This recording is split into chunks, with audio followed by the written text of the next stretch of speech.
Taste the Daily. தஞ்சாவூரில் கடைகளின் வாடகை மீதான ஜிஎஸ்டி வரி விதிப்பை கண்டித்து தமிழ்நாடு முழுவதும் பல்வேறு மாவட்டங்களில் தமிழ்நாடு வணிகர் சங்கங்களின் பேரமைப்பு சார்பில் கடையடைப்பு போராட்டம் நடைபெற்றது.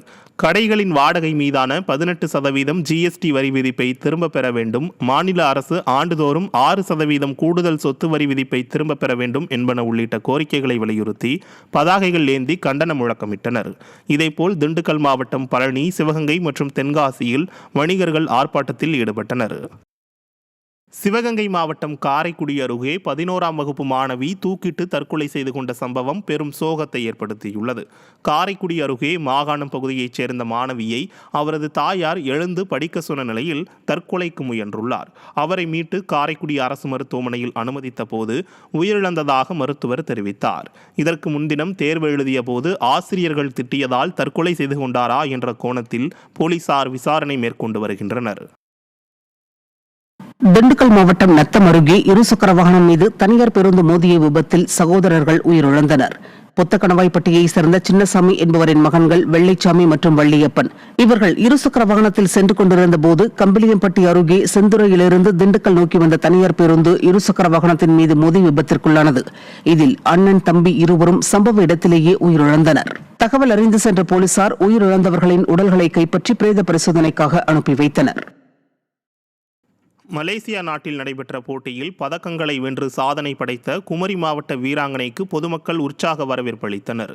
மலையோர கிராமமான கடையாலுமூடை பகுதியைச் சேர்ந்த சமிஹா பர்வீன் கடந்த 1ஆம் தேதி காது கேளாதோருக்கான ஆசிய பசிபிக் தடகள போட்டியில் தங்கம் மற்றும் வெள்ளிப் பதக்கங்களை வென்று சாதனை படைத்தார். குமரி மாவட்டத்திற்கும் தமிழ்நாட்டிற்கும் பெருமை சேர்த்துள்ள வீராங்கனையை பாராட்டவும் வரவேற்கவும் அதிகாரிகள் யாரும் வரவில்லை என மக்கள் வேதனை தெரிவித்துள்ளனர்.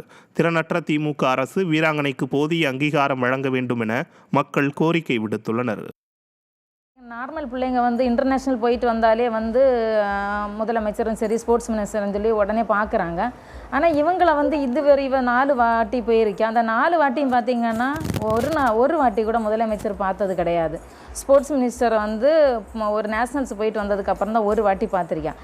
போகும்போதும் சரி வந்தாலும் சரி இது வரைக்கும் எங்களை பார்த்ததே கிடையாது. நாங்களும் பார்க்கறதுக்கான நிறைய வாய்ப்புகளை தேடணும், ஆனால் எங்களுக்கு கிடைக்கல. இப்போவும் நேற்று நான் அப்ளிகேஷன் எழுதி போட்டுட்டு தான் வந்திருக்கேன் முதலமைச்சரை பார்க்கறதுக்கு. பார்ப்போம் வாய்ப்பு கிடைக்குமா அப்படின்னு. நான் வாய்ப்பு கிடைக்கும்னு நம்புகிறேன். தென்காசியில் நின்ற ஓட்டுநர் பயிற்சி லாரிக்கு ராஜபாளையத்தில் ஓவர்லோடு என குறுஞ்செய்தி வந்ததால் பரபரப்பு ஏற்பட்டது. பாவூர் சத்திரம் அருகே உள்ள கீழ்பாவூரை சேர்ந்த விவேகானந்தர் ஓட்டுநர் பயிற்சி பள்ளியை நடத்தி வருகிறார். சிறிய ஆமினி கார் மற்றும் கனரக லாரியின் மூலம் ஆலங்குளம் பகுதியிலேயே பயிற்சி வழங்கி வரும் நிலையில் கடந்த 6ஆம் தேதி இரவு விருதுநகர் மாவட்டம் ராஜபாளையத்தில் 2000 ரூபாய் அபராதம் விதிக்கப்பட்டதாக குறுஞ்செய்தி வந்துள்ளது. சுதாரித்து கொண்ட விவேகானந்தர் ஜிபிஎஸ் மேப் கேமராவில் போட்டோ எடுத்து அபராதம் விதித்த காவல்துறைக்கு அனுப்பி விளக்கம் அளித்தார். இந்த நிலையில் தவறாக அபராதம் விதித்த போலீசார் மீது ஒழுங்கு நடவடிக்கை எடுக்க வேண்டும் என்று விவேகானந்தர் கோரிக்கை விடுத்துள்ளார். மயிலாடுதுறை மாவட்டம் தரங்கம்பாடியில் வங்கக்கடலில் நிலவி வரும் காற்றழுத்த தாழ்வு பகுதி காரணமாக தரங்கம்பாடி, பூம்புகார், சத்திரப்பாடி உள்ளிட்ட 28 மீனவ கிராமங்களில் கடல் சீற்றத்துடன் காணப்பட்டது. இது குறித்து மீன்வளத்துறை எந்த எச்சரிக்கையும் அளிக்காததால் சில மீனவர்கள் சீற்றத்தையும் பொருட்படுத்தாமல் கடலுக்கு சென்றுள்ளதாக கூறப்படுகிறது.